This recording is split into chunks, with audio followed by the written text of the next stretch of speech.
Guess what I am? A spring in the middle of the desert. Now, you're probably saying to yourself, what? You're up in a cloud. How could you be a spring? The answer to that is my amazing journey. Now, Jake and Jesse have this thing about some water cycle, but trust me, there's no cycling involved. Here's how it really works. I start up here in the clouds. Looks peaceful, doesn't it? But these guys will drop you in a flash. Okay, that's my cue. Goggles, check. Target, acquired. Spring Mountains, here I come! The ride down is usually pretty easy. The real trick is executing the nice soft landing. Perfect! Now our goal is to get off this hot surface and get into the ground. Down there. But first we have to navigate the big fork in the road. See that stream bed? In the middle is what we call permeable rock. Home sweet home. On either side is impermeable rock, the hard stuff. If we end up there, we're runoff. Evaporation City. A round-trip ticket to Cloudville. Oh yeah, we made it! Welcome to the aquifer.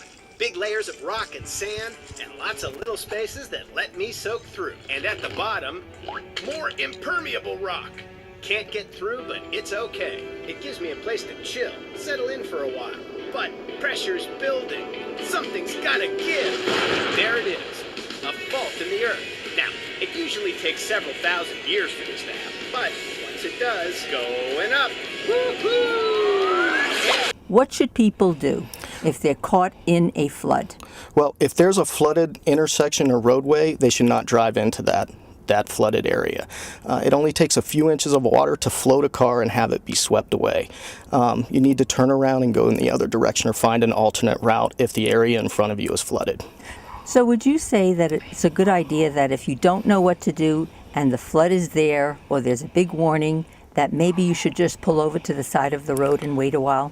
That may be one thing, but you have to also pay attention to your surroundings at all times.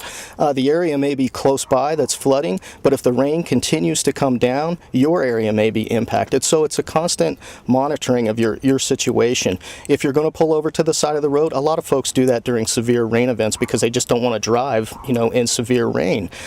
That's fine. Put on your hazards and such, but you want to make sure that you're constantly assessing your situation to update, what you're going to do and where you're going to go.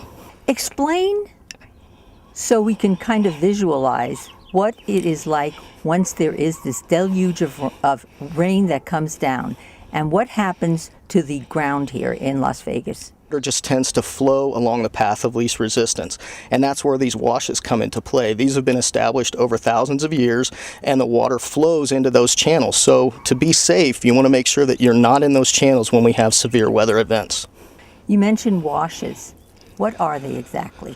Well, washes are what we call natural drainage routes for water. The natural drainage pattern has developed in the valley over thousands and thousands of years, and water tends to flow from high elevation areas to low elevation areas following the path of least resistance. Once that water establishes a route, it erodes that route even more, and it becomes even more of a pathway for the water. So a lot of the washes are just natural drainage routes. If you're caught in a flash flood, you must dial 911 for immediate assistance. If you just need further information about how to prepare for flash floods and other emergencies, please visit our website at cityofhenderson.com.